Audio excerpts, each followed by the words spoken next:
বৃষ্টি হবার পর যখন কঠোর রোদ ওঠে তখন গাছে যেই সমস্যাগুলো দেখা দেবেই দেবে। প্রত্যেক বাগানিরাই আমরা এই সমস্যার সম্মুখীন হই। বৃষ্টি হবার পর রোদ উঠলে যেই সমস্যাগুলো গাছে দেখা দেয় সেই সমস্যাগুলো নিয়ে আজকে আমি আলোচনা করব। আমি আজকে কতকগুলো সমস্যা বলবো এবং ধাপে ধাপে তার সমাধান বলবো। নমস্কার বন্ধুরা, ছাদ বাগানে আপনাকে স্বাগত। আজকে আমি বৃষ্টি হবার পর কঠোর রৌদ্র উঠলে গাছেদের কি সমস্যা দেখা দেয় সেই নিয়ে অনেকগুলো তথ্য আপনাদের সামনে আমি তুলে ধরব। দয়া করে ভিডিওটি সম্পূর্ণরূপে দেখবেন। সম্পূর্ণরূপে দেখলে একটি সঠিক ধারণা পাবেন। স্কিপ করে দেখবেন না, তাহলে অনেক তথ্যই মিস করে যাবেন। তো আসুন ভিডিওটি শুরু করা যাক। প্রথমত এই যে গাছটি দেখাচ্ছি ভালো করে দেখুন। দেখুন কিভাবে হেলে পড়েছে। এটি হয়েছে একমাত্র অতিরিক্ত বৃষ্টির কারণে। এই অতিরিক্ত বৃষ্টির কারণে যখন গাছগুলো হেলে পড়ে বা শিকড়টা নড়ে যায়, আমরা কি করি, গাছটিকে আবার পুনরায় সোজা করে তাকে বসানোর চেষ্টা করি। এর পরবর্তী সময়ে যখন কঠোর রোদ ওঠে তখন কিন্তু এই গাছটি ঝিমিয়ে পড়বে। তাহলে আমাদের করণীয় কি?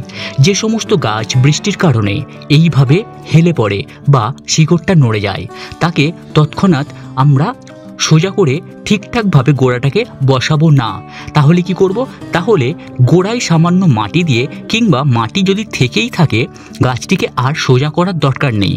আমরা গাছটিকে এইভাবে অবলম্বন দেব। অবলম্বন দিয়ে একদম যথারীতি গাছটিকে সোজা হয়ে দাঁড়াতে সাহায্য করব। গাছটিকে একদম হেলাবো না, গাছটিকে একদম নড়াবো না। যেভাবে হেলে আছে সেভাবেই সাপোর্ট দিয়ে গাছটিকে দাঁড় করিয়ে রেখে দেব।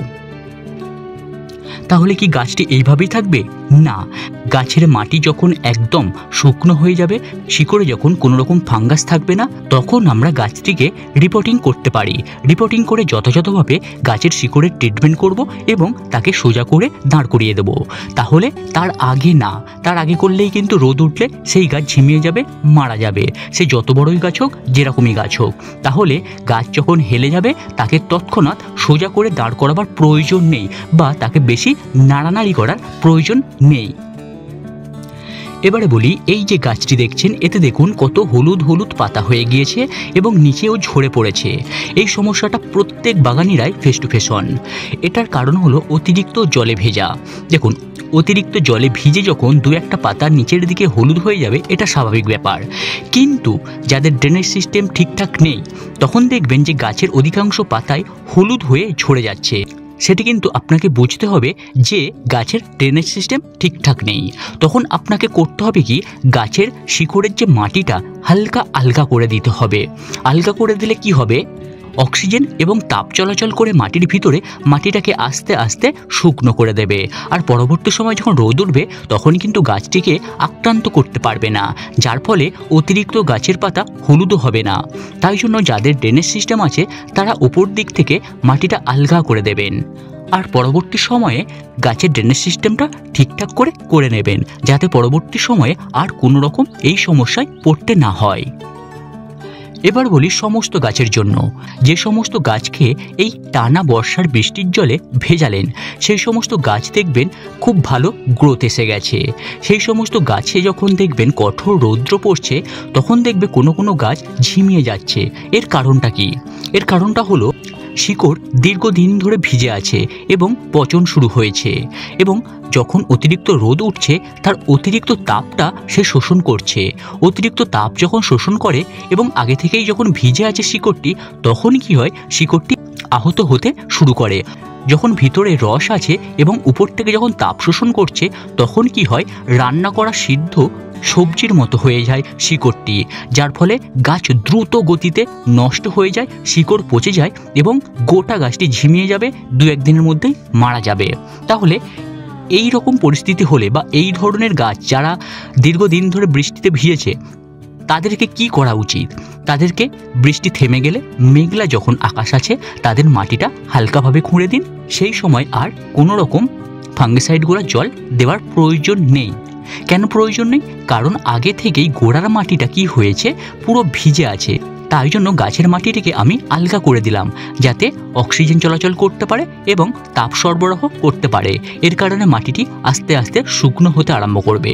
যখন রোদ উঠলো তখন গাছের টবের যে মাটি এটা ধীরে ধীরে শুকনো হয়ে যাবে। যখন শুকনো হয়ে যাবে তখন আমরা কি করব, হিউমিক অ্যাসিডের জল দিয়ে ভালো করে ভিজিয়ে দেব, যার কারণে শিকড়গুলো যে আহত হয়েছিল বা ফাঙ্গাসের অ্যাটাক হয়েছিল সেটা রিকভারি হতে বেশি আর সময় নেবে না, খুব দ্রুত গতিতে রিকভারি হবে।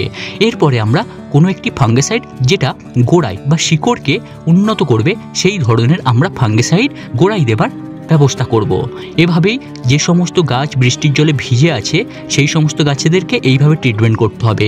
না হলে দেখবেন যে সমস্ত গাছের ড্রেনেজ সিস্টেম ভালো নয় কিন্তু দীর্ঘদিন ধরে বৃষ্টির জলে ভিজেছে, তাদের দেখবেন এই সমস্যাটা হবেই হবে, ঝিমিয়ে পড়বে এবং দ্রুত গাছটি মারা যাবে, কোনো রকম তাকে আর বাঁচিয়ে তোলার উপায় থাকবে না।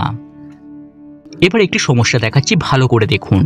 এই যে গাছটি দেখছেন এর ফুলটি দেখুন কিভাবে ঝরে পড়েছে।